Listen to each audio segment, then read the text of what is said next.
কেলছিয়ামৰ অভাৱত হাড় দুৰ্বল হৈ পৰে। গাখীৰত থাকে কেলছিয়ামৰ উত্তম উৎস। যদি আপুনি প্ৰতিদিনে গাখীৰ খায় তেন্তে কেলছিয়ামৰ অভাৱ দূৰ কৰিব পাৰিব। কিন্তু কিছুমান মানুহে গাখীৰ খাবলৈ একেবাৰে ভাল নাপায়। গতিকে হাড় মজবুত কৰি ৰাখিবলৈ বা গাখীৰ নাখালে হাড়ৰ লগত জড়িত সমস্যাৰ সন্মুখীন হৈ থাকিব পাৰে নেকি? গাখীৰৰ উপৰিও কেলছিয়ামৰ বহুতো উৎস আছে। এইবোৰ সেৱন কৰিলে আমি কেলছিয়ামৰ অভাৱ পূৰ্ণ কৰিব পাৰোঁ। বাদাম কেলছিয়ামৰ এক উত্তম উৎস। যদি আপোনাৰ শৰীৰত কেলছিয়ামৰ অভাৱ হয় তেন্তে দৈনিক 1 কাপ তিয়াই থোৱা বাদাম খোৱাটো আপোনাৰ স্বাস্থ্যৰ বাবে উপকাৰী বুলি প্ৰমাণিত হৈছে। বাদাম খালে কেলছিয়ামৰ অভাৱ দূৰ হয়। চিয়া বীজ কেলছিয়ামৰ অভাৱ দূৰ কৰিবলৈ চিয়া বীজ অতি উত্তম উৎস।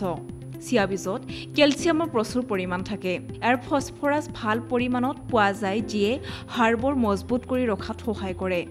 তিল কেলছিয়ামৰ উত্তম উৎস বুলি গণ্য কৰা হয়। আপুনি তিলৰ লাড়ু বনাই খাদ্য তালিকাত অন্তৰ্ভুক্ত কৰি কেলছিয়ামৰ অভাৱৰ পৰা দূৰত থাকিব পাৰিব। তিল পৰঠা বা পুৰিত ভৰাই খাব পাৰে। শাক-পাচলি কিছুমান শাক-পাচলিত কেলছিয়াম ভাল পৰিমাণে থাকে। এনে শাক-পাচলি সেৱনে কেলছিয়ামৰ অভাৱ দূৰ কৰিব পাৰে। বতৰৰ শাক-পাচলি খোৱাটো উপকাৰী বুলি বিবেচিত হৈছে। চয়া মিল্ক কিছুমান মানুহৰ গৰু ম'হৰ গাখীৰৰ পৰা এলাৰ্জি হয়। এনে লোকে চিয়া মিল্ক খাদ্যৰ অংশ হিচাপে গঢ়ি তুলিব পাৰে। চিয়া মিল্ক খাই কেলছিয়ামৰ অভাৱ দূৰ কৰিব পাৰি। সেয়েহে যদি আপোনাৰ কেলছিয়ামৰ অভাৱ আছে বা আপোনাৰ হাড়সমূহ দুৰ্বল হয় তেন্তে এইসমূহ খাদ্য আপুনি খাদ্য তালিকাত অন্তৰ্ভুক্ত কৰিব পাৰে। কেলছিয়ামৰ অভাৱত আপোনাৰ হাড়বোৰ নহ'লে দুৰ্বল হৈ পৰিব।